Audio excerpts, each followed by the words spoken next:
பார்த்துக் கொள்ளுங்கள். இன்றைக்கு அதில் உலக பெற்றோர் தினம் என்று போடப்பட்டிருந்தது. ஒவ்வொரு குடும்பம் என்பது கற்றால் உண்டாக்கப்பட்டது. பெற்றோருக்கு என்னுடைய அன்பான வாழ்த்துக்களை நான் தெரிவித்துக் கொள்கிறேன். இன்றைக்கு நாம் மிஷன் சண்டே, அதாவது ஊழிய ஞாயிறு. திருச்சபையானது ஊழியம் செய்யணும், திருச்சபை மக்கள் ஊழியம் செய்யணும், ஆத்துமாதாயம் பண்ணணும் என்று சொல்லி நாம் தியானிக்கும்படியாக இந்த ஞாயிறை நாம் நியமித்திருக்கிறோம். எனவே இன்றைக்கு இந்த மிஷன் சண்டே ஞாயிறுக்கு உங்களை அன்போடு வரவேற்கிறேன். கண்களை மூடி நாம் ஜெபம் செய்யலாம். அன்பின் தகப்பனே, இந்த மனமகிழ்ச்சி நாளுக்கு நன்றி செலுத்துகிறோம். அப்பா, எனக்கு வந்திருக்க அன்பு பிள்ளைகளுக்கு இந்த வார்த்தைகளை ஆசீர்வதித்தாங்க. எங்களோடு இடைவிடுங்க ஆண்டவரே. உடைய கிருபை இறக்கங்களை மூடிக்கொள்ளட்டும் ஆண்டவரே. இயேசுவின் மூலம் ஜெபிக்கிறோம் பிதாவே, ஆமென், ஆமென். எத்தனை பிள்ளைகளே, இன்றைக்கு உலக பெற்றோர் தினம், அதோடு கூட இன்றைக்கு மிஷன் ஞாயிறு என்று சொன்னேன். இன்றைக்கு ஊழிய ஞாயிறு. அதாவது இந்த கிறிஸ்தவத்தை, கிறிஸ்தவ மதம் என்கிற வார்த்தை இப்போ நிறைய பேர் பயன்படுத்த, கிறிஸ்தவ மார்க்கம் வழி, இதை அழிக்கும்படியாய் அநேக சரித்திர புருஷர்கள் எழுப்பினாங்க. ஆனால் இந்த கிறிஸ்தவத்தை அழிக்கவே முடியல. பார்த்தீங்கன்னா, முதல்ல அந்த கிறிஸ்தவத்தை அழிக்க முயற்சி செய்த முதல் மனிதன் ரோம அரசர் யாரு? நீரோ மன்னன். அவர் பார்த்தீங்கன்னா, ஏசப்பா பூமியில் வந்து போன பின்பு கிறிஸ்துவுக்கு பின் 37 முதல் 68 வரை அவர் ஆட்சி செய்கிறார் நீரோ மன்னன். இவர் பெரிய உபத்திரவங்களை கிறிஸ்தவர்களுக்கு கொடுத்தாங்க. 64 AD ரோம நகரம் தீப்பற்றி எரிந்தது. அது யார் எப்படி தீப்பிடிச்சு நமக்கு தெரியாது. ஆனால் அந்த தீப்பிடிச்ச அந்த பழியை கிறிஸ்தவர்கள் மீது இந்த நீரோ மன்னன் சாத்தி கிறிஸ்தவர்களை அழித்தான். அநேகரை கொலை செய்தான். அதில் அவங்களுக்கு தெரியும், பவுல் அப்போஸ்தலர், பேதுரு, இவர்களும் அதில் அடங்குவார்கள். ஆனால் கிறிஸ்தவம் அழிந்து போகவில்லை, அது வளர்ந்து பெருகியது. கத்திரிக்கிறதிலே உபத்திரவ காலத்தில் தானே கிறிஸ்தவம் இன்னும் அதிகமாக வளர்ந்து பெருகிடுச்சு. அடுத்த ரோம அரசாங்கம் ஒருத்தர் டைக்ளீசியன். இவர் 244 முதல் 312 AD வரை ஆட்சியில் இருந்தார். இவர் 303 AD, இதெல்லாம் நான் சொல்றது ஆஃப்டர் AD, 303 அநேக சபைகளை இடித்தார், வேதத்தை எரித்தார், அநேகரை கொலை செய்தார். இவருக்கு பின் வந்த கான்ஸ்டன்டைனோபிள் தான் கிறிஸ்தவத்தை ஒரு அரசாங்க மார்க்கமாக்கி அநேக இந்த உலகம் முழுவதும் இந்த கிறிஸ்தவம் பரவுவதற்கு உதவி செய்தார். அவருக்கு ஒரு ஸ்பெஷல் எடிக்ட் போட்டார். அவர் எடிக்ட் ஆஃப் மிலான் என்று சொல்லி 313 AD. இதன் மூலமாக கிறிஸ்தவம் பார்த்தீங்கன்னா ரோமர் ஆட்சியில் முக்காவாசி இடங்களிலே அங்கீகரிக்கப்பட்ட ஒரு மார்க்கமாய் மாறினது. அதற்கு பின்பு வந்தார் ஜூலியன் த அப்போஸ்டேட்.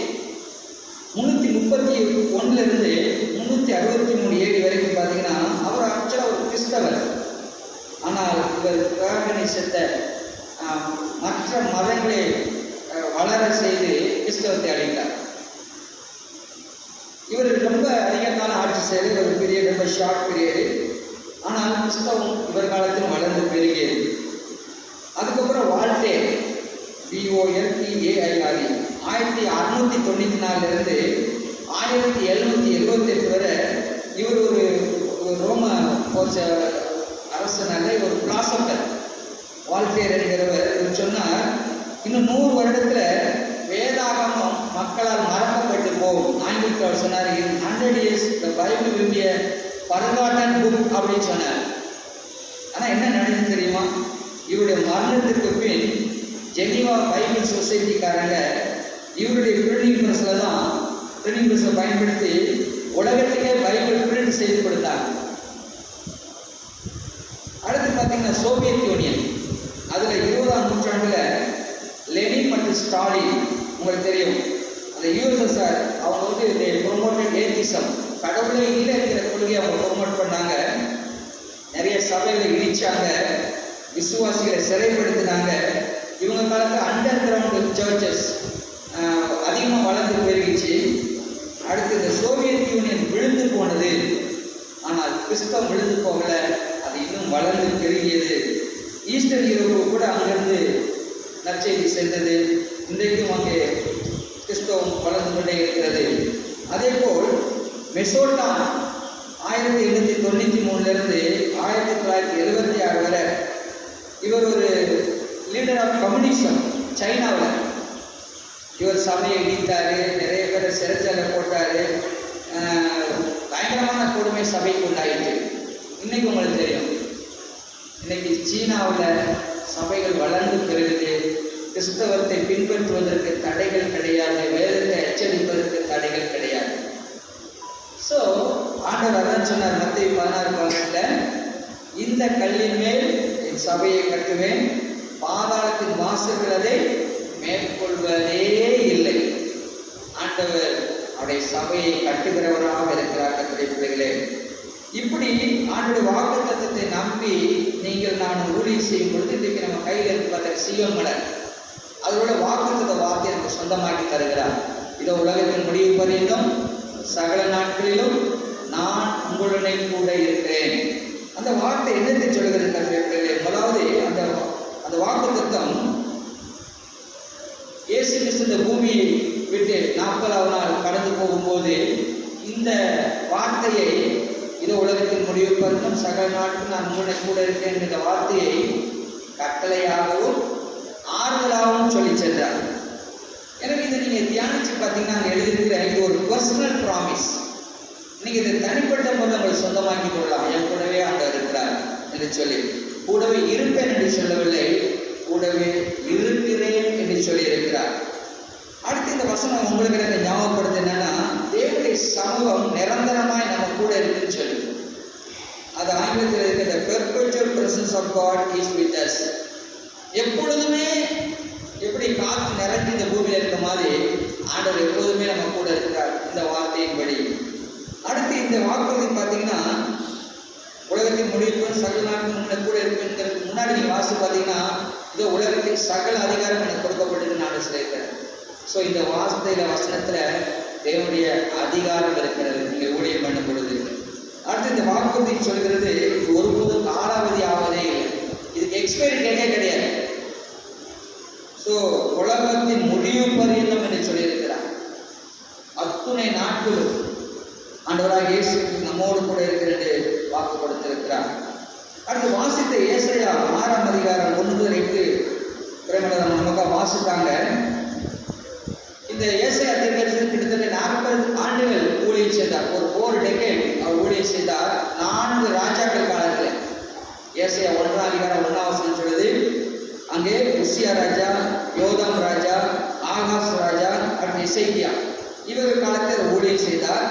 இவர் யூதா ராஜ்யத்தை குறித்தும் எருசலேமை குறித்தும் தீர்க்கதரிசனத்தை உரைத்தார். இந்த ஏசாயா 5 நீங்க வாசித்தீங்கன்னா, இஸ்ரவேல் ஜனங்கள் தெரிந்து கொள்ளப்பட்ட ஒரு திராட்சை செடி. அவர்கள் நல்ல ஒரு உயர்ந்த ரகம், ஆனால் அவர்கள் கசப்பான கனிகளை கொடுத்தார்கள் என்று 5ஆம் அதிகாரம் சொல்லுது ஏசாயா 5. ஏசாயா நீங்க 6 பார்த்தீங்கன்னா, உசியா ராஜா மரணம் அடைகிறார், யூதா ராஜா மரணம் அடைகிறார். இந்த உசியா ராஜா குறித்து நீங்க படிச்சீங்கன்னா கிட்டத்தட்ட 52 ஆண்டுகள் ஆட்சி செய்தார். மிகவும் சிறந்த ஒரு அரசன், யுத்த வீரன், நிறைய விவசாயத்தை அவர் உற்சாகப்படுத்தினாரு, நிறைய கட்டடங்கள் கட்டினாரு, நிறைய போர் களங்களிலே வெற்றி கண்டவர். ஆனால் அவருடைய முடிவு பரிதாபமாக இருந்துச்சுனால் பெருமை வந்து அவரை அழித்தது. அங்கே எடுக்கலாம் 2 நாளாகவும் 26 பக்கம் 573 பக்கம் 573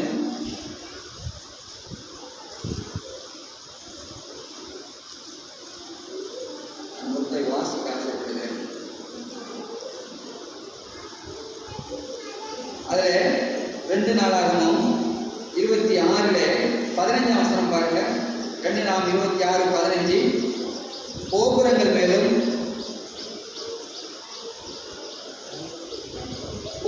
மேலும் அலங்க கோடிகள் மேலும் நின்று அம்புகளையும் பெரிய கற்களையும் பிரயோகிப்பதற்கு நிபுணரான தொழிலாளிகளின் கற்பித்த எந்திரங்களையும் அவன் எஸ்ரேல் உண்டாக்கினான். எவ்வளவு மெக்கானிக்கல் அவர் செயல்படுகிறார் பாருங்க. அப்படியே அவன் கீர்த்தி வெகு தூரம் பரம்பிச்சு அவன் பலப்படும் மட்டும் ஆச்சரியமாய் அவனுக்கு அனுபவம் உண்டாயிற்று.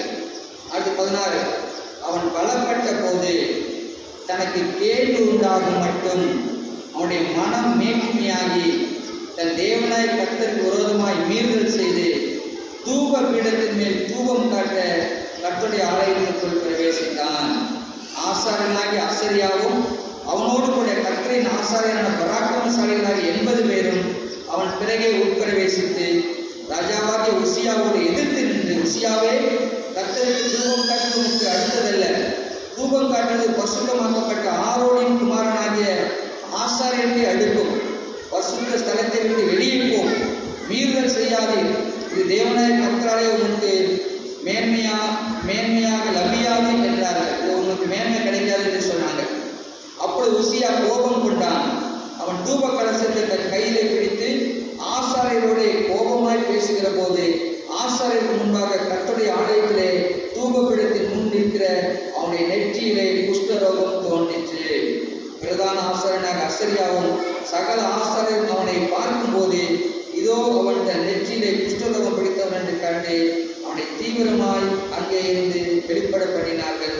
கர்த்தர் தன்னை அழித்ததினால் அவன் தானும் வெளியே போக தீவிரப்பட்டான். ராஜாவாகிய உசியா தன் மரண நாள் மட்டும் குஷ்டரோகியாய் இருந்து கர்த்தருடைய ஆலயத்தில் புறம்பாக்கப்பட்டபடினால் ஒரு தனித்த வீட்டிலே குஷ்டரோகியாய் வாசம் பண்ணினான். அவன் குமாரனாகிய யோதாம் ராஜாவின் அரண்மனை விசாரிப்புக்காரனாயிருந்து தேசத்தின் ஜனங்களை நியாயம் விசாரித்தான். குவாரண்டைன் பண்ணிட்டாங்களா சொல்லுவாங்கல்ல, எப்படி கொரோனானால நம்ம எல்லாரையும் வீட்டு காவல் வச்ச மாதிரி இவன் மிகுந்த பெருமையினாலே அவன் ஆசாரியருடைய வேலையை செய்ய போகும் பொழுது எப்படி கோபம் வந்ததினாலே அவன் குஷ்டரோகியானான். கிட்டத்தட்ட ஒரு 10 ஆண்டு குஷ்டரோகியாக இருந்திருப்பான் என்று சொல்லுகிறார்கள். அவன் அப்படியே மறித்து போனான். அதைத்தான் அந்த உசியா ராஜா காலம் மரணம் அடைந்த அந்த நாளிலே அப்படின்னு போட்டிருக்கு. ராஜா இறந்தான ஓடுறார் ஆலயத்துக்கு. ஏசாயா அவனோட போய் ஜெபம் பண்ணுறதுக்கு. அங்கே அப்பொழுது அவர் பார்க்கிறார். ஏசாயா எடுத்துக்கொள்வோம் 6ஆம் அதிகாரம்.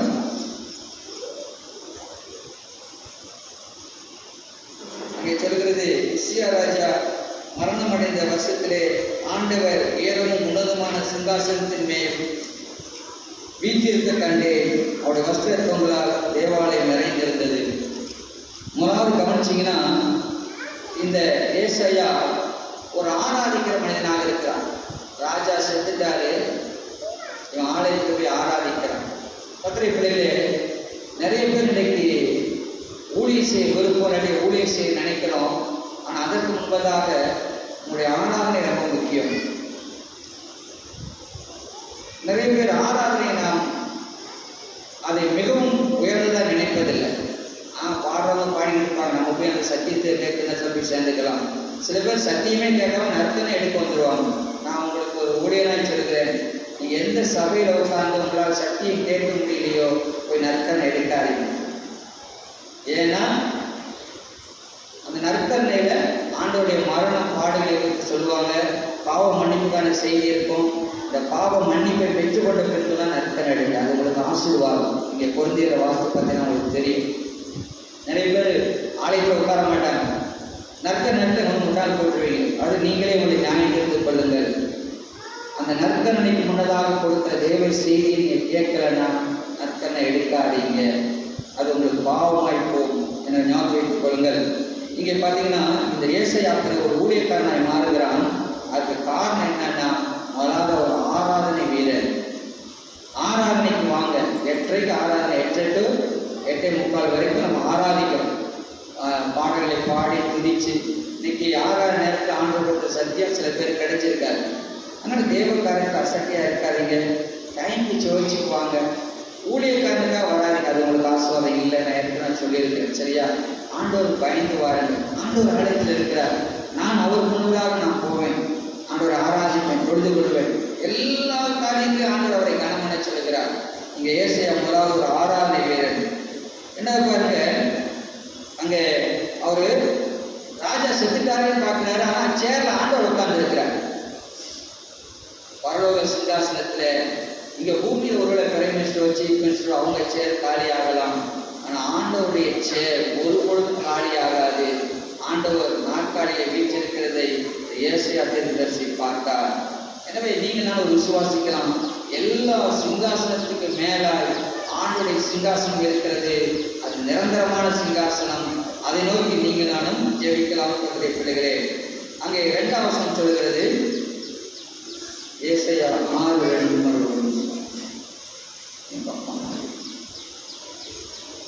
ஏசாயா 6:2 வாசிங்க யாராச்சும்.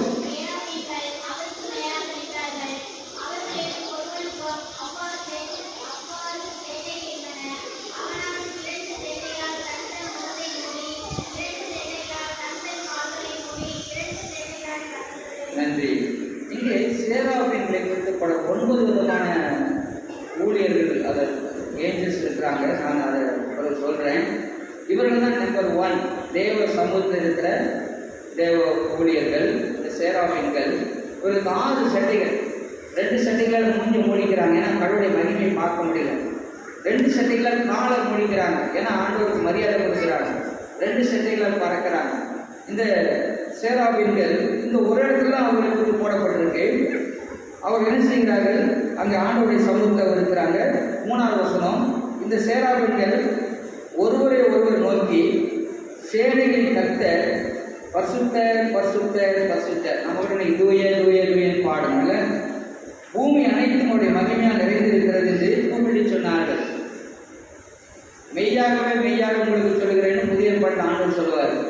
இங்கே பழைய ஏற்பாட்டில் பரிசுத்த பரிசுத்த பரிசுத்தர் என்று 3 முறை கோர்ட்டில் சொல்கிற மாதிரி. அதாவது என்னென்னா இனிமேல் அதை மாற்ற முடியாதுங்கிற மாதிரி. பரிசுத்தம் என்பது கடவுளுடைய மகிமை. இந்த பூமியில் தெய்வங்கள் அந்த பரிசுத்தத்தை நாம் காண முடியாது.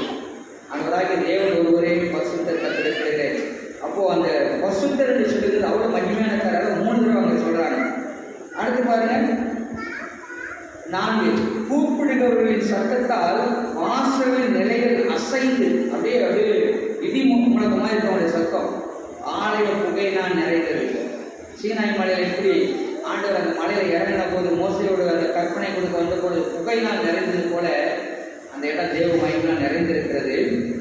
5ஆம் வசனம், அப்பொழுது நான் ஐயோ அதமானே, நான் அசுத்த உதடுள்ள மனுஷன், அசுத்த உதடுள்ள ஜனங்களின் நடுவில் வாசமாக இருக்கிறவன், சேனைகளின் கர்த்தராகிய ராஜாவின் கண்கள் கண்டதே என்றேன். அப்பொழுது என்ன செய்கிறார், தேவனை ஆக்சுவலாக ஒருவேளை இந்த ஏசாயா ஆண்டுடைய முகத்தை பார்க்கல, சரியா, வஸ்திர தொங்கலால் தேவாலயம் நிறைந்திருக்க பார்க்கல. மோசே கூட ஆண்டுடைய முகத்தை பார்க்கல. இப்போ இவர் ஐயோ நான் ஆண்டவரை பார்த்தேன் அப்படின்னு சொல்லி அப்புறம் தன்னை பார்க்கிறார். தான் எவ்வளவு அழுக்கு, எவ்வளவு பாவம் நிறைந்தவனாக தான் இருக்கிறான் என்பதை ஏசாயா உணர்கிறார். அதுக்கப்புறம் 6ஆம் வசனம் பாருங்க, அப்பொழுது சேராபீன் ஒருவன் பலிபீடத்திலிருந்து தன் கையில் பிடித்த புரட்டால் ஒரு நெருப்பு கடலை எடுத்து என்னிடத்தில் பறந்து வந்து அதனால் என் வாயை தொட்டு இது உன் உதடுகளை தொட்டதினால் உன் அக்கிரமம் நீங்கி உன் பாவம் நிறுத்தியானது என்றார். அங்கே பலிபீடவருக்கு அதை புரட்டினால் ஒரு கண்கள் எடுத்து அந்த வாயை தொடுகிறார். எப்பொழுதும் பார்த்தீங்கன்னா ஃபயர் இண்டிகேட்ஸ் த பியூரிஃபிகேஷன். நெருப்பு எப்பொழுதும் சுத்தமாக்குகிறது. இப்போ ஏன் ஒரு ஆடை வெட்டி அங்கே பலிபீடத்தில் எரிக்கிறாங்க? அதன் மூலமாக அந்த மனிதன் பரிசுத்தமாக்கப்படுற அளவுக்கு அவருடைய பாவத்துக்கு ஒரு விமோசனம் கிடைச்சிச்சுன்னு அர்த்தம். இன்னைக்கு இயேசு ரத்தம் ஏன் சித்தப்பட்டுச்சு? இயேசு கிறிஸ்து ரத்தம் சகல பாவங்கள் நீக்கி நம்மை சுத்திகரிப்பதற்காக. ஸோ ஏசாயா தான் பாவி என்று அவன் உணர்ந்த பொழுது இந்த பலிபீடத்தின் நெருப்பொழினாலே அவன் சுத்திகரிக்கப்படுகிறான். அதே போல் நீங்கள் நான் இயேசு ரத்தத்தினாலே சுத்திகரிக்கப்படுகிறோம். அடுத்து 8ஆவது வசனம், பின்பு யாரை நான் அனுப்புவேன், யார் நமது காரியமாய் போவார் என்று உரைக்கிற ஆண்டுடைய சத்தத்தை கேட்டேன். அதற்கு நான் இதோ அடியேன் இருக்கிறேன், என்னை அனுப்பும் என்றேன். ஸ்கூலில் டீச்சர் நான் சொல்லிட்டுமா கையில் தூக்குற மாதிரி அங்கே ஒரு சத்தம் கேட்குது பரலோகத்தில், யார் என் காரியமாய் போவான் என்று சொல்லி. அப்பொழுது ஏசாயா சொல்ற, அந்தரை நான் இருக்கிற என்னை அனுப்பும் என்று சொல்லி. இதை சொல்லும்போது நான் எனக்கு ரெக்கார்ட் பண்ண வேண்டாம், ஒரு சம்பவம் இங்கே ஏசாயா ரெக்கார்ட் பண்ண. இங்கே ஏசாயா தீர்க்கதரிசி கழுவப்பட்ட பொழுது ஆண்டவருடைய அழைப்புக்கு தன்னை அர்ப்பணிக்கிறான். ஆண்டவரே நான் இருக்கேன், என்னை அனுப்பும் என்று சொல்லுகிறான். ஏன்னா இந்த ஏசாயா தன்னுடைய அழுக்கை மட்டுமில்லை, தன்னை சுற்றி இருக்கிற மக்களும் ஐயோ என்னை சுற்றி இருக்கிற மக்களும் பாவத்தால் இருக்கிறாங்களே என்கிற உணர்கிறான். தன்னை அந்த ஜனங்களுக்கு போய் வேத வசனத்தால் எச்சரிக்கிற ஊழியத்தில் தன்னை அர்ப்பணிக்கிறான். கர்த்தருடைய பிள்ளைகளே, இங்க நீங்கள் நானும் இந்த மிஷன் சண்டையில் வந்திருக்கிறோம். கர்த்தருடைய ஊழியத்துக்கு நம்மை ஈடுபடுத்துவோம். ஏசாயா கண்ட தரிசனத்தை, ஏசாயா விதமாய் கண்ட தரிசனம் கண்டது போல, ஊழிய அழைப்பு பெற்றது போல, we need to see that kind of vision. தேவையோட மக்கள் இருக்கிறாங்க,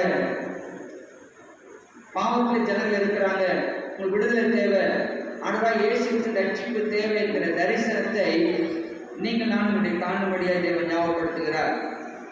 அடுத்து, ஊழியம் என்பது மிக மிக முக்கியம். கர்த்தருடைய பிள்ளைகளே, யாருக்கு மற்ற ஆத்துமாக்கள் ரட்சிக்கப்பட வேண்டும் என்ற விருப்பம் இல்லையோ அவர்கள் தங்களது ரட்சிப்பை சீர்தூக்கி பார்க்க வேண்டும். I will check my salvational experience. If I don't have love towards the redemption of unknown souls, ஆண்டவரை அறியாத ஆத்துமாக்கள் மீது இல்லாட்ட வார அக்கறை எனக்கு வரலன்னா நான் உண்மையா ரட்சிக்கப்பட்டிருக்கிறேனா என்று சொல்லி நம்மை சோதித்தறிய இந்த நேரம் நம்மை அழைக்கிறது. அடுத்து, God's purpose never change.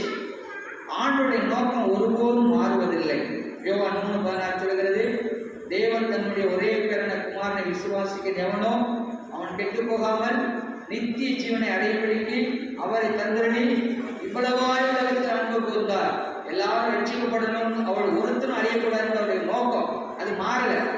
அடுத்து அதே யோவான் 3:17 சொல்கிறது, உலகத்தை ஆக்கினைக்குள்ளாக தீர்க்கும்படி தேவன் தன்னுடைய குமாரனை உலகத்தில் அனுப்பாமல் அவராலே உலகம் ரட்சிக்கப்படுவதற்காகவே அவரை அனுப்பினார். எனவே இந்த பூமியில் ஜனம் ரட்சிக்கப்படுவது அது தேவனுடைய நோக்கம், அது மாறவே இல்லை. ஏன் தேவன் மனிதர்களை நேசிக்கணும்? என்னைக்காவது யோசித்திருக்கீங்களா? Why God should love us? Why God should love us? பார்த்தீங்கன்னா, ஆண்டவர் தேவதூதர்களை நேசிக்கல, இயற்கை அவர் நேசிக்கல, மிருகங்களை அவர் நேசிக்கல, ஆனா மனிதனை அவர் நேசித்ததாக வேதம் சொல்கிறது. God loves the world, God loves his people, God loves his children என்று போடப்பட்டிருக்கிறது. தேவன் தன்னுடைய பிள்ளைகளை நேசிக்கிறார் என்று சொல்லி. ஏன் கடவுள் நம்ம நேசிக்கிறார் தெரியுமா? யாருக்கா எங்க யோசித்திருக்கீங்களா? ஏன் தெரியுமா? தேவன் நம்மை பார்க்கும் பொழுது தேவன் அவருடைய சாயலை பார்க்கிறார். நான் ஏன் என் பிள்ளையை நேசிக்கிறேன்? இப்ப சோபஸை நான் ஏன் நேசிக்கிறேன்? நான் சோபஸை பார்க்கும் போதெல்லாம் சொல்லுங்க, நான் என்னை பார்க்கிறேன். அவன் என்னுடைய சாயல். சோ நம்முடைய பிள்ளைகளை பார்க்கும் பொழுது அது என் சாயல் என்று சொல்லி நான் என்னை பிள்ளையை பார்க்கும் ஏன் நேசிக்கிறேன்? நான் என் மகளை பார்க்கும் பொழுது என் சாயலை பார்ப்பதனாலே நான் நேசிக்கிறேன். அதே தான் ஆண்டவர் நம்ம எல்லாரையும் பார்க்கும் பொழுது அவர் தன் சாயலை ஒவ்வொரு மனிதனிலும் காண்பதினாலே நேசிக்கிறார். தேவதூதர்கள் அவர் பார்க்கல, மிருகங்களை அவர் பார்க்கல, இயற்கையில் அவர் பார்க்க முடியல. ஆனால் உங்களிலும் என்னிலும் நாம தேவ சாயலை உண்டாக்கப்பட்டோம். அது ஆதியாகமம் 1 நம்ம அறிந்திருக்கிறோம் இல்ல? எப்பொழுதெல்லாம் தேவன் நம்மை பார்க்கிறாரோ அவரை நம்மிலே காண்கிறார். எனவே தானே கர்த்தருடைய பிள்ளைகளே, தேவன் நம்மை நேசிக்கிறார். தேவனுடைய அன்பு மகா பெரியதாக இருக்கிறது. இயற்கையை பார்க்கும்போது அவர் தன்னை கிரியாய் பார்க்கிறார். ஆனால் நம்மை பார்க்கும்போது தன்னை அவர் பார்க்கிறார். நான் என் மகனை பார்க்கும்போது நான் அவரை நேசிப்பது போல கர்த்தருடைய பிள்ளைகளே, தேவன் நம்மை பார்க்கும் பொழுது தன்னை பார்ப்பதனால தானே நம்மை நேசிக்கிறார். அடுத்து தேவன், எனவே தானே தேவன் நம்மை நேசிக்கிறார் என்பதை முதல் விசுவாசிப்போம். நான் எப்போ ஆண்டவரை நேசிக்கிறார் என்று அறிந்து கொண்டேனோ யாரும் சொல்ல வேண்டியதில்லை, என்னை பைபிள் வாசி, ஜெபம் பண்ணி, சர்ச்சுக்கு போன்னு சொல்லி. அவரை நேசிக்கிறார் என்று அறிந்ததும் அது ஆட்டோமேட்டிக் ஆயிடுச்சு. இப்போ என் பிள்ளைய நான் நேசிக்கிறேன் தெரிஞ்சா அப்பாவுக்கு அதை செய்து சொல்ல வேண்டியதில்லை, அவனுக்கு தெரியும் என்ன செய்யணும்னு சொல்லி. Love God? நீங்க அந்த ஆண்டவரை நேசிக்கிறீங்களா? கர்த்தருடைய பிள்ளைகளே, ஆண்டவர் நாம் நம்முடைய பிள்ளைகளை நேசிப்பதை காட்டிலும் அதிகமாய் நம்மை நேசிக்கிறார். அடுத்து நீங்க உங்க வீட்டில் பார்க்குறீங்க, அது உங்கள் சாயல் தெரிகிறது. ஆனால் ரொம்ப நாள் ஆச்சு அந்த கண்ணாடியை தொடச்சி, உங்கள் சாயல் சரியாக தெரியல, என்ன பண்ணுவீங்க? அந்த கண்ணாடியை அழுக்க தொடச்சிட்டு அப்புறம் என்ன செய்வீங்க? ஆமாம், ஆண்டவர் ஆதியிலே நமக்கு எல்லாத்துக்கும் அவருடைய பிள்ளைகளாக அதிகாரத்தை கொடுத்தாரு. ஆனால் பாவத்தினால கொஞ்சம் அழுக்காயிடுச்சு, நம்ம இமேஜ் கொஞ்சம் அழுக்காயிடுச்சு. எனவே தான் ரத்தத்தை விட்டு நம்ம தொடச்சி நம்மளை பார்க்கணும். கர்த்தருடைய பிள்ளைகளே, தேவ சாயல் அவர் நம்மை நேசிக்கிறவராய் மாற்றிட்டு இந்த நம்முடைய இமேஜ் பாவத்தால் கெட்டுக்கூடாது. ஆனால் ஆண்டவர் ரத்தத்தினாலே நம்மை கழுவி அவருடைய சாயலை நம்மளை மறுபடியும் உண்டாக்குகிறார். தேவன் பூமியில் உண்டாக்கின அத்தனை பேரும் பரலோகத்திலே வாழ்வதற்கு லைசன்ஸ் கொடுத்துட்டார். ஆனால் ஆதியாகமம் 1:26 ஆதாமின் பாவத்தால் அந்த என்ட்ரி டிக்கெட்டை நம்ம இழந்துட்டோம், அந்த லைசன்ஸ் கேன்சல் ஆயிடுச்சு. ஆனால் ஆண்டவர் சொல்றாரு, லூக்கா 19:10 மனுஷகுமாரன் இழந்து போனை தேடவும் ரட்சிக்கவுமே இந்த பூமியில் வந்திருக்கிறார். நாம அந்த லைசன்ஸை பரலோகத்துக்கு போகிற நித்தியனை பெற்றுக்கொள்ள அந்த காரியத்தை இழந்தோம். ஸோ இழந்து போன நம்மை தேடிதான் ஆண்டவராய் இயேசு இந்த பூமியிலே வந்தார். இப்போ அந்த தேவ ராஜ்யத்துக்கு நீங்க நானும் போகணும். எங்க போகணும்? பரலோகத்துக்கு போகணும். இப்போ பரலோகத்துக்கு போகணும்னு வச்சுக்கோங்களேன், அதை எப்படி நான் பார்ப்பேன் சொன்னால், நான் ஒருவேளை இப்போ அமெரிக்காவுக்கு போக விரும்புகிறேன். நான் அமெரிக்காவில் இருக்கிற அங்கே போய் சொல்கிறேன், நான் ரொம்ப நல்லவங்க, நான் பாஸ்டருங்க, நான் ரட்சிப்பை தெரிஞ்சு கொண்டேங்க, நான் கிறிஸ்தவங்க, நான் நல்ல பேர் எடுத்திருக்கேங்க அப்படின்னு சொல்கிறேன் வச்சுக்கோங்களேன். அவன் என்ன சொல்லுவான்? Go and get your visa. என்ன சொல்லுவான்? ஓப்பா நீ விசா முதல்ல வாங்க அப்படின்னு போட்டு சொல்லுவான். நம்முடைய இந்திய தேசத்தில் எல்லா நாட்டுடைய விசா கொடுக்குற இடம் எம்பசி இருக்கு. இங்கிலாந்து போகணுமா, ஆஸ்திரேலியா போகணுமா, அமெரிக்கா போகணுமா, எங்கே போனாலும். ஸோ நீங்கள் அமெரிக்கா தேசத்துக்கு நீங்கள் நல்லவங்களா இருந்தாலும் போக முடியாது, உங்களுக்கு பிரைம் மினிஸ்டர் இருந்தாலும் போக முடியாது, சீஃப் மினிஸ்டர் இருந்தாலும் போக முடியாது, ஊழியக்காரனாலும் போக முடியாது, கலெக்டர் இருந்தாலும் போக முடியாது. ப்ராசஸ் என்ன? விசா எடுத்து உள்ள போகணும். அதே போல கர்த்தருடைய பிள்ளைகளே, தேவன் துன்மார்க்கனுக்கும் சன்மார்க்கனுக்கும் நியாயத்திற்கை வைத்திருக்கிறார் வேதம் சொல்கிறது. நல்லவனுக்கும் பாவிக்கும் தேவன் நியாயத்திற்கு வைத்திருக்கிறார். நல்லவனை இருப்பதனால் பரலோகம் போக முடியாது. பூமியில எனக்கு நல்ல பேர் இருந்தால் பரலோகம் போக முடியாது. அதுக்கு ஒரு ப்ராசஸ் இருக்கு. எவ்விதமா அமெரிக்க தேசத்துக்கு உங்களுடைய நல்ல குணங்களோ நல்ல பேர்களோ உங்களுக்கு தகுதி இல்லை, அமெரிக்காவுக்கு போறதுக்கு விசாலாம் ஒரு தகுதியோ, அதே போல இந்த பூமியில நீங்கள் எவ்வளவு நல்லவராக இருப்பீங்க, நான் எவ்வளவு ஆத்மா ஆதாயம் பண்ணாலும் ப்ராசஸ் ஒன்று இருக்கு. அதுதான் என்ன சொன்னால், ஆண்டவராக இயேசு கிறிஸ்துவை மட்டும் விசுவாசித்து அவர் இரத்தத்தினால் பாவம் கழுவப்பட்டு அந்த இயேசு இரத்தம் என் பாவத்தை கழுவுகிறது என்கிற அந்த விசுவாசம், அதுதான் எனக்கு விசா. நான் பரலோகத்துக்கு போக முடியும். அல்லேலூயா, அல்லேலூயா. ஸோ விசா கேன்சல் ஆயிடுச்சு. ஏதேன் தோட்டத்தில் இயேசு கிறிஸ்து இரத்தத்தால் விசா கொடுக்கப்பட்டுச்சு. நீங்கள் நானும் பரலோகத்துக்கு போகணும்னா நல்லவனா இருந்தால் போக முடியாது. அப்போ யோசித்து பாருங்களேன், மற்ற மதங்களிலே மற்ற மார்க்கங்களிலே எப்படி அவன் போக முடியும்? அவன் எப்படி பரலோகத்துக்கு போக முடியும்? அதுல நல்லவனாக வாழ்வதற்கு கொள்கைகள் இருக்கிறது, நல்லவனாக இருக்கிறது வழிகாட்டுதல் இருக்கிறது. ஆனால் நீதிமானாய் மாறுவதற்கு வழி இல்லையே. நீதிமானாய் ஆக முடியாது, அவர் பரலோகம் போக முடியாது. மற்ற எல்லா மதங்களிலும் நன்மைகள் இருக்கிறது, அதாவது நல்ல கொள்கைகள் இருக்கிறது. நல்லவனாய் வாழ வேண்டும் என்று சொல்லுகிறது. நான் நல்லவனாக இருந்தாலும் அமெரிக்காவுக்கு போக முடியாது, நான் விசாவை பெற்றால் தான் போக முடியும். அவங்க என்னை செக் பண்ணுவாங்க, அவங்க இதுக்கு ப்ராசஸ் இருக்கு, அதை செய்தால் தான் போக முடியாது. போல கர்த்தருடைய பிள்ளைகளே, நம்முடைய நல்ல காரியங்களோ இல்லாவிட்டால் நான் நல்லவன் என்பதோ என்னுடைய எந்த சுய தகுதியோ பரலோகத்தை என்னை கூட்டி சேர்க்கவே முடியாது. அதுதான் இயேசு இரத்தத்தினால் என் பாவம் கழுவப்பட்டு நான் நீதிமானாய் மாற்றப்பட்டால் மட்டுமே பரலோகத்துக்கு. அதான் என்ட்ரி டிக்கெட், அதான் விசா. கர்த்தருடைய பிள்ளைகளே, அப்படி இந்த பூமியில யோசித்து பாருங்க, ஆண்டவரை அறியாதவர்களுக்கு எப்படி பரலோகம் போக முடியும்?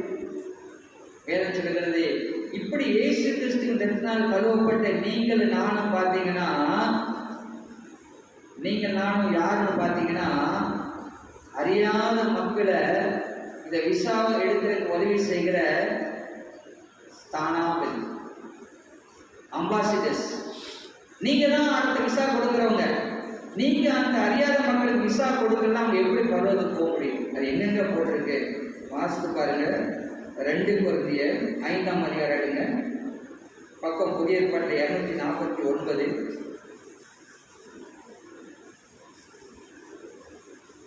எனக்கு எல்லாரும் இருக்கும் தயவுசு உங்களுக்கு புரியுமா? 2 கொரிந்தியர் 5:17 முதல் 20 வரை. 2 கொரிந்தியர் 5:17 முதல் 20 வரை பாருங்க. இப்படி இருக்க ஒருவன் கிறிஸ்துவுக்குள் இருந்தால் புது சிருஷ்டியாக இருக்கிறான், பழையவை ஒழிந்து போயின, எல்லாம் புதிதாயின. இவை எல்லாம் தேவனாலே உண்டாயிருக்கிறது. அவர் இயேசு கிறிஸ்துவை கொண்டு நம்மை தம்மோட ஒப்புரவாக்குதலின் ஊழியத்தை எங்களுக்கு ஒப்புக் கொடுத்தார். அது என்னவெனில், தேவன் உலகத்தாருடைய பாவங்களை எண்ணாமல் கிறிஸ்துவுக்குள் அவர்களை தமக்கு ஒப்புரவாக்குதலின் உபதேசத்தை எங்களுக்கு ஒப்புவித்தார். இங்கே போடப்பட்டிருக்கிறது, ஆண்டவராகிய இயேசு கிறிஸ்து நம்மை அவரோடு ஒப்புரவாக்கினார். ஆங்கிலத்தில் பயன்படுத்தப்பட்டிருக்கிற வார்த்தை ரிகன்சிலியேஷன். கன்சிலியேஷன் சொன்னா என்ன அர்த்தம்னா, இந்த கன்சிலிங் டேப் வாசித்து பார்க்குறீங்க, இந்த எலக்ட்ரிஷியன் யூஸ் பண்ணாங்க, கன்சிலேஷன் டேப் இல்லை இன்சுலேஷன் சொல்றாங்க. கன்சிலியேஷன்னா மேக்கிங் ஒன் அர்த்தம். 2 பிரிச்சு கிடக்கு, அதை ஒன்னாக்குறது கன்சிலியேஷன். ரீகன்சிலியேஷன், உடைந்த ஒன்றை மறுபடியும் உண்டாக்குறார். ஆண்டவராகிய இயேசு கிறிஸ்து பாவத்தால் கடவுளுக்கு பிரிந்திருந்த நம்மை ரிகன்சிலியேஷன் ஒப்புரவாக்கினார், கடவுளோடு கூட சேர்த்துட்டாரு. இப்போ அந்த ஊழியத்தை நம்மளை செய்ய சொல்றாரு. கர்த்தருடைய பிள்ளைகளே, அந்த பரலோக பட்டணத்துக்கு போறவங்களுக்கு விசா கொடுக்க வேண்டிய பொறுப்பு நம்முடைய பொறுப்பு. அந்த ஒப்புரவாக்குதல் ஊழியத்தை ஆண்டவர் உங்களிடத்திலே கொடுத்திருக்கிறார். நாம செய்யலைன்னா யார் இந்த ஊழியத்தை செய்ய முடியும்? கர்த்தருடைய பிள்ளைகளே, நீங்கள் நான் அந்த கடவுளை ஏசப்பாவை நேசிக்க சொன்னா அந்த ஊழியத்தை செய்வோம். நீங்கள் நான் கடவுளை எப்படி நேசிக்கணும்? நான் சொன்னேன், முதலாவது கடவுள் நம்ம நேசிக்கிறோம் என்பதை எப்படி அறிந்தோம்? ஏன்னா அவருடைய சாயல் தான். அவர் நம்ம பார்க்கும்போது அவரை பார்க்கிறார். நாம கடவுளை நேசிக்கணும். எப்படி கடவுளை நேசிக்க முடியும்? அங்கே வேதம் சொல்லுகிறது, love God by loving fellow man. நீங்க கடவுளை நேசிக்கிறேன் என்பதை சக மனிதர்களை நேசிப்பது மூலமாய் மட்டும்தான் நட முடியும். கொரிந்தியர் 13 கொடுக்க, நான் என்ன பண்ணாலும் சரி அன்பு எனக்கிறவர்கள் ஒன்றுமில்லை. என்ன பண்ண சரீரத்தை சுத்தரிக்க கொடுத்தாரு, என்ன பண்ணாலும். ஸோ கடவுளை நம்ம நேசிக்கிறார், அது மாறாத சத்தியம். நாம கடவுளை நேசிக்கிறோமா? அப்படி கடவுளை நேசித்தோம்னா, ஃபெல்லோ ஹியூமன் பீயிங், ஆண்டவர் அறியாது நரகத்துக்கு போறானே, அவனை நேசித்து சத்தியம் சொல்ல வேண்டாமா? நீங்கள் நானும் மனிதர்களை மற்றவர்களை நேசிக்கிறோம் என்பதை எப்படி காட்ட முடியும் என்று சொன்னால், கடவுள் உண்டாக்கின கடவுளின் சாயலை தரித்த நாம் உடன் சகோதர சகோதரிகளை நேசிப்பது மூலமாய் மட்டுமே அதை காட்ட முடியும். எனவே கர்த்தருடைய பிள்ளைகளே, சில நேரம் சிலர்கிட்ட பேசும்போது சொல்லுவாங்க, ஐயா அவங்களை எனக்கு பிடிக்காது, அவங்கள பற்றி பேசாதீங்க. கர்த்தருடைய பிள்ளைகளை நீங்கள் யோசித்து பார்க்கலாம். ஆண்டுடைய சாயலை தரித்த ஒரு மகனை பிடிக்காதென்று நான் எப்படி சொல்ல முடியும்? சக மனிதரை நாம் நேசிக்காவிட்டால் கடவுளை நேசிக்கவே முடியாது. அன்புள்ள தேவ பிள்ளைகளே, அடுத்து எந்த மதம் சக மனிதனை வெறுக்கிறதோ, which religion promotes the hateism towards other religion, that is anti-religion. எந்த ஒரு மதம் மற்ற சக மனிதர்களை வெறுக்கும்படியை போதிக்கிறதோ அந்த மதம் கடவுளுக்கு எதிரான மனித கூட்டம் என்று அர்த்தம். ஆன்டி ரிலிஜன், மதத்துக்கு எதிரானவர்கள். கடவுளை நேசிக்கிறேன் சொல்லுகிற எவரும் சக மனிதரை வெறுக்கவே மாட்டார்கள். இந்த தேவன் சொல்லுகிறார், நீ தேவனை நேசி, உன்னை போல் பிறனை நேசி. அவ்வளவுதான், முடிஞ்சது. By loving others, we are loving ourselves. நான் என் சக மனிதனை நேசிப்பது மூலமா என்னன்னா, I am loving myself. நான் இன்னைக்கு உதாரணத்துக்கு இப்போ கிங்ஸ்லி அவர் நேசிக்க வைத்துக் கொள்ளுங்களேன்.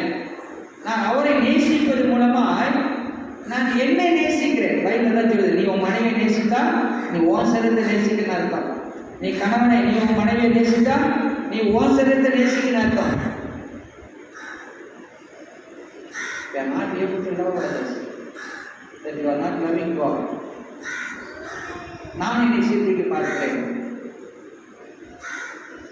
பத்திரிகையிலே கடவுளை நான் நேசிக்கிறேன் என்பதை சக மனிதனை நேசிக்கும் முறை காட்ட முடியும். அப்படி சக மனிதனை நான் நேசிக்கும் பொழுது என்னைத்தானே நான் நேசிக்கிறேன். அப்போ சக மனிதனை வெறுத்தா சொல்லுங்க, I hate myself. நான் என்னை வெறுக்கிறேன். ஆண்டவர் படைத்த சாயல் மனிதன் தான். பத்திரிகையிலே முதலாவது நம்ம பார்த்தோம், இந்த கிறிஸ்தவத்தை அழிக்க அத்தனை பேர் எழுப்பினாங்க, முடியலை. ஏசாயா கடவுளால் தன் சுகமாக்கப்பட்டவுடன் கூட இருந்த மக்களுடைய தேவை உணர்கிறான், தன்னை அந்த காரியத்துக்கு அர்ப்பணிக்கிறான். அடுத்து இந்த பகுதியில் நாம் வாசித்தோம், இந்த ஊழியம் செய்கிற ஒரு அக்கறையை பெற்றுக்கொள்ளணும்னா முதலாவது அறியணும், கடவுளை நேசிக்கிறார். அடுத்து நான் சகமனிதனை கட்டாயம் நேசிக்கணும். நான் சகமனிதனை வெறுக்கவே முடியாது. நான் ஸ்தானாபதி. இந்த ஊழியத்தை செய்யலைன்னா வேற யார் செய்வார்? அந்த இரத்த பலி ஏன் மேல கத்திரிய பிள்ளைகளே. ஏசாயாவின் தரிசனம் கடவுளை பார்க்க செய்தது. ஏசாயாவின் தரிசனம் தன்னை பார்க்க செய்தது. அந்த ஏசாயாவின் தரிசனம் சக மனிதர்களின் தேவையை பார்க்க செய்தது. நான் 10ஆம் படிக்கும்போது எம்ஜிஆர் மறித்த நேரம் அது. அநேகர் சூசைட் பண்ணாங்க. கொஞ்சம் வயசானவங்க தான் தெரியும். நிறைய பேர் மொட்டை அடிச்சுக்கிட்டாங்க எம்ஜிஆருக்காக. அப்போ ஒரு ஊழியக்காரர் சொன்னாங்க, விலை மதிப்பற்ற இந்த வாழ்க்கையை அநேகர் ஒரு மனிதனுக்காக அழித்துக் கொள்கிறார்களே, நீங்களே உங்களுடைய வாழ்க்கையை ஏசப்பாவுக்காக அர்ப்பணிக்கக்கூடாது என்று சொல்லி. அந்த 10ஆம் படிக்கும்போது தான் நான் என்னை ஊழியத்துக்கு ஒப்பு கொடுத்தேன். நான் ஆண்டவருக்காக நான் ஊழியம் செய்வேன் என்று சொல்லி. +2 படித்து முடிச்சு என்ன செய்யணும்னு தெரியல. நான் என் வீட்டுக்கு போயிட்டேன். எங்களுக்கு விவசாய நிலங்கள் இருந்துச்சு. சரி, ஏதோ நான் செய்ய போகிறேன்னு போனேன். நான் அப்போ தான் பைபிள் காலேஜில் லெட்டர் வந்துச்சு, நாங்கள் இந்த மாதிரி பிடிஹெச் ப்ரோக்ராம் ஸ்டார்ட் பண்ணுறோம், நீங்கள் வந்து ஜாயின் பண்ணிக்கலாம், 100% ஸ்பான்சர்ட் சொன்னாங்க. 100% உங்களுக்கு நாங்கள் எந்த ஃபீஸும் இல்லைன்னு சொன்னாங்க. போய் நான் சேர்ந்து 4 ஆண்டுகள் அதை படித்தேன். படித்து முடிச்சுட்டு எனக்கு என்ன ஊழியம் போகணும்னு தெரியல. நானோட ஜோகம், ஏன்னா அப்போ நிறைய சில்ட்ரன் மினிஸ்ட்ரி, லெப்ரசி மினிஸ்ட்ரி, அதுபோல் யூத் மினிஸ்ட்ரி, சர்ச் மினிஸ்ட்ரி, அதுபோக பைபிள் காலேஜில் நிறைய ஊழியர்கள் உங்களுக்கு தெரியும். நிறைய ஊழியர்கள் எனக்கு. அதே போல் பைபிள் சொசைட்டி, இல்லந்தோர் நினச்சி, அதே போல் நம்ம campus society, FM people missionary organisation நிறைய இருக்குது. எதுக்கு போகணும் எனக்கு தெரியல. 2 வருஷம் அந்த டெத்தையில் நான் வார்டனாக பணிபுரிந்தேன் சேலத்தில் இருக்கிறது.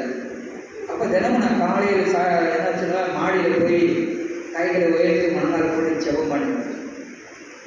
அன்றைக்கு நான் ஜெபம் பண்ணும் பொழுது ஆண்டவர் ஒரு வார்த்தையை கொடுத்தார். 2 தீமோத்தேயு அங்கே 2:15 அந்த 2:15 சொல்கிற, நீ வெட்கப்படாத ஊழியக்காரனாயும் சத்திய வசனத்தை நிதானமாய் பகுத்து போதிக்கிறவனாயும் உன்னை தேவனுக்கு முன்பாக உத்தமனாய் நிறுத்தும்படி ஜாக்கிரதையாக என்று வார்த்தை கொடுத்தார்.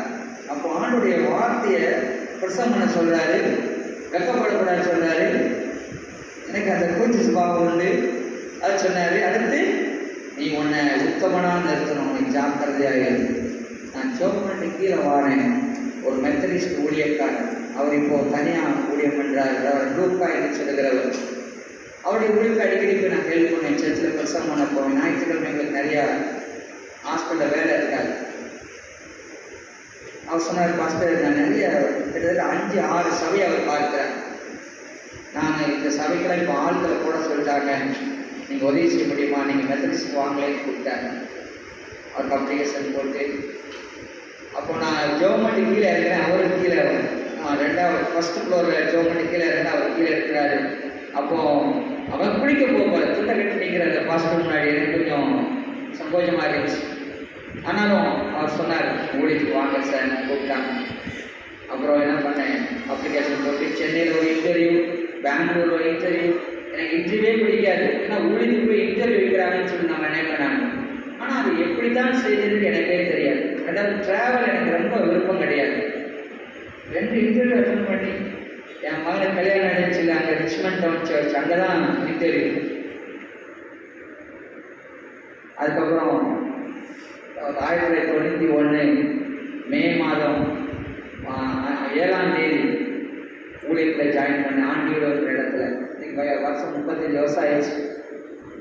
கர்த்தருடைய பிள்ளைகளே, ஊழியத்துக்கு நான் அர்ப்பணிக்கும் பொழுது, ஊழியம் செய்ய நினைக்கும் பொழுது நான் ஒரு நாள் என் தேவைகள் சந்திக்கப்படுமா. ஏன்னா அப்போ எனக்கு அந்த எட்டேரியில் வந்து பார்த்தீங்கன்னா 1200 எனக்கு சம்பளம். 89, 90 சொல்கிறேன். இங்கே ஊழியத்துக்கு வந்து என் சம்பளம் 700 700. ஆண்டியோட நான் பாஸ்டர் சார், அதுவும் அந்த சர்ச்சில் காணிக்க இருந்து எடுத்துகிற ஒரு வில்லேஜ் சர்ச், இல்லைன்னா நீங்கள் ஜெபம் பண்ண வேண்டியதுதான். அதுலேயும் நான் கஷ்டமாக கொடுத்து அங்கே ஊழியத்தை நான் ஆரம்பித்த கற்றுக்கிட்டு என் தேவைகளுக்கு ஒரு நாளும் எனக்கு இப்படிலாம் நன்மை வரணும் ஊழியத்துக்கு நான் வரவே இல்லை. நான் வழிபடுத்தல இருக்கிறேன். கற்றுக்கிட்டு நீங்கள் அறிந்திருக்கிறீங்க. அந்த ஒரு குறைவேண்டி நடத்தி வந்திருக்கிறேன். இன்றைக்கு உங்களுக்கு ஒரு சேலஞ்சாக சொல்கிறேன். வயிற்றுக்காக நிறைய நம்ம வேலைகள் செய்யலாம். ஆனால் பரலோகத்துக்காக ஏதாச்சும் நீங்கள் செய்யணும். இன்னைக்கு வயசு உங்களுக்கு எத்தனை வயசு? ஒரு வருஷத்துக்கு ஒரு ஆத்மாவது நம்ம ஆதாயம் பண்ணணுமே.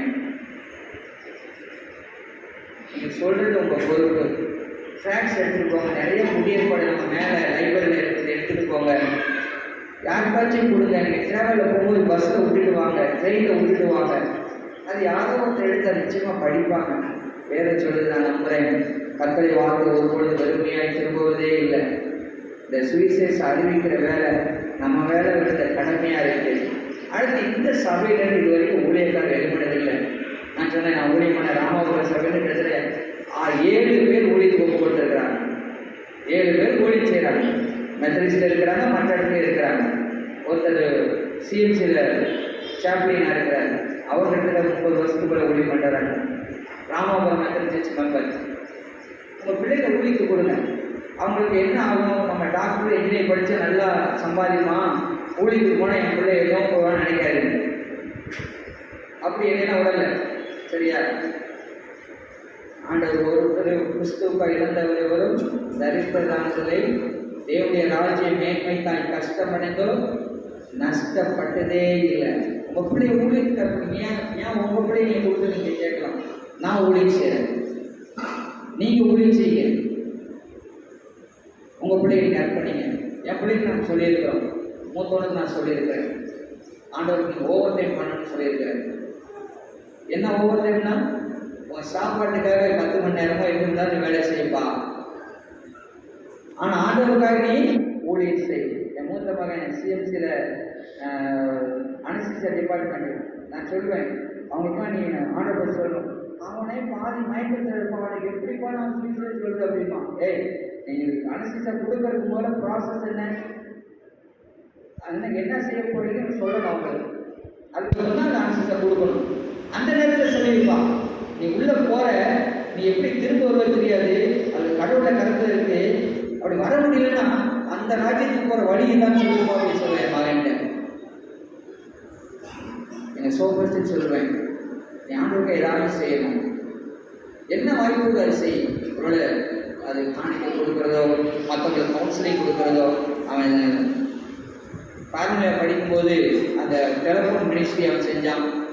நிறைய பேர் கவுன்சிலிங், அவன் வந்து ஒரு ப்ரேயர் டீம் லீடராக இருந்து அங்கே ப்ரேயர் நடத்தினான் அங்கே நம்ம காரோனியாவில். எனவே ஆண்டவருக்கா ஏதாச்சும் செய்ய. சில நேரம் பார்த்தீங்கன்னா அற்பமாக தெரியும், ஆனால் எந்த ஆண்டவர் எந்த லீக் வச்சிருக்கா நமக்கு தெரியாது. உங்கள் பிள்ளைகளை கடவுளுடைய காரியம் செய்ய உற்சாகப்படுத்துங்க, செய்ய முடியாது சொல்லுங்க. இந்த உலகத்தில் நம்ம வயிறு வளர்க்குறதுக்காக வாழவே இல்லை. அதனால தெரிஞ்சுக்கணும், ஆண்டோடைய ராஜ்யத்தை விரிவுபடுத்த இந்த பூமியில் நாம் இருக்கிறோம். என்ன ஒரு சாப்பிட மட்டும் இந்த பூமியில் வாழ எவ்வளோ தேவை? ஒரு மாதத்துக்கு ஒரு 5000 தான் சாப்பிட்டு முடியல. அதுக்காக இந்த பூமியில் நம்ம வச்சார். பார்க்கலாம். கர்த்தருடைய பிள்ளைகளே, ஆத்ம ஆதாயம் செய்கிறவன் ஞானம் உள்ளவன். உங்களுக்கு ஃபேக்ட்ரியில் வேலையா, இல்லை அலுவலகத்தில் வேலையா, உங்களுக்கு பிஸ்னஸா, என்ன உங்களால் செய்ய முடியும்? இந்த அம்மா பார்த்தீங்கன்னா டியூஷன் எடுக்கிறாங்க. இப்போ அங்கே உங்கள் ஜெவமெண்ட் அவங்க செய்கிறாங்க. அதே ஒவ்வொருத்தரும் ஏதாவது ஒன்று தேவனுடைய ராஜ்யத்தை விரிவுபடுத்த செய்ய அந்த ஆசீர்வாதத்தை நீங்கள் பார்ப்பீங்க. அது பார்க்காட்டி கவலை கிடையாது. சரியா? இந்த எதிர அக்னிச்சுனை போட்டு வெந்து போனாலும் எனக்கு கவலை இல்லை. நாங்கள் என்ன செய்ய மாட்டோம், இந்த பொறிச்சலை வணங்க மாட்டோம்னு சொன்ன மாதிரி ஆண்டவருக்காக ஏதாவது செய்வேன். எனக்கு வயிற்று குழப்பே இல்லாமல் போனாலும் சரி நான் செய்வேன் என்று சொல்லி தீர்மானித்து நீங்கள் செய்ய. கர்த்தருடைய பிள்ளைகளே, இந்த ஆண்டு ஒப்பு கொடுங்க. கிறிஸ்தவத்தை யாரும் அழிக்க முடியாது. என்று சொன்னால் அது தேவனுடைய வாயினால் வந்திருக்கு. பாதாளத்தின் வாசல்கள் மேற்கொள்வதில்லை. மரணம், இந்த ஹெச்சஸ்ங்கிற வார்த்தைக்கு அர்த்தம் மரணம். மரணம் என்ன ஒரு பொழுதும் தேவனுடைய ராஜ்யத்தை தடுக்காது, வளர்ச்சியை தடுக்காது என்று சொல்லி. மரணம் இருந்துச்சுன்னா இரத்த சாட்சியை மறிக்க வாய்ப்பு வந்தால் கூட அவனுடைய ராஜ்யம் என்ன செய்யாது, தடைவிடாது. இப்போ உங்களோடு கூட சேர்ந்து நான் ஜெபிக்க போகிறேன். கர்த்தருடைய பிள்ளைகளை இன்றைக்கு ஒப்பு கொடுங்க. ஏதாவது ஒன்று நான் ஆண்டவருக்காண்டி செய்வேன். என் பிள்ளைகளை ஆண்டவருக்கு பிள்ளைக்கு அர்ப்பணிப்பேன். இல்லை, என் பிள்ளைகளை ஆண்டவருடைய பணியை செய்யக்கூடிய நான் உற்சாகப்படுத்துவேன். அதற்காக என்ன நான் செய்ய முடியுமோ நான் செய்வேன். தீர்மானம் பண்ணுங்க. ஆண்டவருக்காக இங்கே வட இந்திய தேசங்கள் போயிட்டு வந்ததான் நிறைய பேர் போயிட்டு வந்திருப்பீங்க. அங்கே தேவையில் காரியம் நமக்கு தெரியும். கடவுளை நேசிக்கிறேன், அந்த தேவசாயம், நம்ம சக மனிதனை 100% நேசிக்கிறோம். யாரையும் எனக்கு பிடிக்காதுன்னு சொல்லாதீங்க. அப்படி சொன்னீங்கன்னா உங்களுக்கு பிடிக்கலன்னு அர்த்தம். அடுத்து ஏசாயா தீர்க்கதரிசி, ஆண்டவரே இதோ நான் இருக்கிறேன், என்ன அனுப்பும் என்று சொன்னான். நீங்கள் ஆண்டவருக்கு அந்த வார்த்தையை சொல்லுங்க. ஆண்டவருக்கு வாய்ப்புகளை ஏற்படுத்தி கொடுப்பார். எவ்விதமாக இந்த ஸ்வீட்ஸை சொல்லணும் உங்களுக்கு உதவி செய்வார். ஒன்றும் இல்லை, நீங்கள் எப்படி ரட்சிக்கப்படைய சொன்னால் போதும். எப்படி ரியாக்ஷன் சொல்கிறது, எனக்கு கைவிட தெரியாது யாருமே சொல்லாது. நீங்கள் எப்படி ரட்சிக்கப்பட்டீங்க? நான் நினைக்கிறேன் இங்கே வந்தோன்னே 2022 என்னுடைய சாட்சியை நான் சொன்னேன்னு நினைக்கிறேன். சரியா? நீங்கள் எப்படி ரட்சிக்கப்பட்டீங்க அதை சொல்லுங்க போதும். ஏசு நல்லவருங்க. ஒவ்வொரு முறை நாங்கள் ட்ராவல் போகும்போது மற்ற எங்கேயாச்சும் பார்க்கும்போது ஏசப்பா உங்களை ஆஸ்வதிக்கிடுங்க அப்படின்னு சொல்லி தான் ஒரு உதவிகள் செய்தா, இல்லை ஆட்டோவில் காசு கொடுத்தா, இல்லாட்டி பஸ்ஸில் கூட போகிறவங்கள்ட்ட அப்படி தான் சொல்லி ஏசப்பா உங்களை ஆஸ்வதிப்பாருங்க. அதுக்கப்புறம் அடுத்த வார்த்தை மட்டும் வந்துச்சுன்னா பிடிச்சிப்போம், ஸ்ரீசல் சொல்ல ஆரம்பிச்சோம். நீங்கள் செய்வீங்களா? நம்மளை ஆஸ்வதிக்க கண்ணில் மூடும், ஜெபிக்கலாம். நீங்கள் ஒரு கமிட்மெண்ட் பண்ணுங்க. ஏதாவது நான் உங்களுக்காண்டி செய்வேன். இந்த பூமியில் ஏதோ நம்முடைய வயிற்று குழப்பத்தாக வாழவே இல்லை. தேவனுடைய ராஜ்யத்தை இந்த பூமியில் கட்டும்படியாக நம்மை தேர்ந்தெடுத்திருக்கிறார். அவர் சீடர்களுக்கு அந்த பொறுப்பு கொடுத்தார். யார் சீடர்கள்? இயேசுவை பின்பற்றுகிறவர்கள் தான் சீடர்கள். யார் சீடர்கள்? இயேசுவை ஆராதிப்பதுதான் சீடர்கள். யார் சீடர்கள்? அந்த ரட்சிப்பின் அனுபவத்தை பெற்றுக்கொண்டவர்கள் தான் தேவனுடைய சீடர்கள். இன்றைக்கு அந்த ஊழியத்தை செய்ய தீர்மானிங்க. ஆண்டவர் ஆஸ்வதிப்பாருங்க. ஊழியக்காரனா நான் சொல்லுகிறேன், ஒன்றும் சோழையாகி போவதில்லை. இயேசுவினுடைய நாமத்தில் ஜெபிக்கிறேன் அப்பா. இந்த பூமியை விட்டு நீ கடந்து போகும்போது சுவிசேஷம் அறிவிக்கும்படியா, சீடலை உண்டாக்கும்படியா, இந்த ஜனங்களுக்கு போதிக்கும்படியா கட்டளையிட்டு செல்கிறப்பா. உலகத்தின் முடிவு பறிந்த சகல நாட்களில் நான் உங்களுடைய கூட இருக்கிறது வாக்கு கொடுத்திருக்கிறேன். நீர் எங்களை நேசிக்கிறீர்கள், எங்களுக்கு உதவி செய்யும். நாங்கள் எங்களுக்கு போல சக மனிதரை நேசித்து இந்த நற்செய்தியை மற்றவர்களுக்கு அறிவிக்க ஸ்தானாபதிகளால் மற்றவர்களுக்கு பரலோக விசாவை பெற்றுக் கொடுக்கிறவர்களாய் மாற எங்களுக்கு உதவி செய்யும். அதற்கு ஒவ்வொரு பிள்ளைகளையும் ஆசீர்வதிக்கும். இயேசு கிறிஸ்துவினால் வேண்டிக் கொள்கிறோம் பிதாவே. ஆமென்.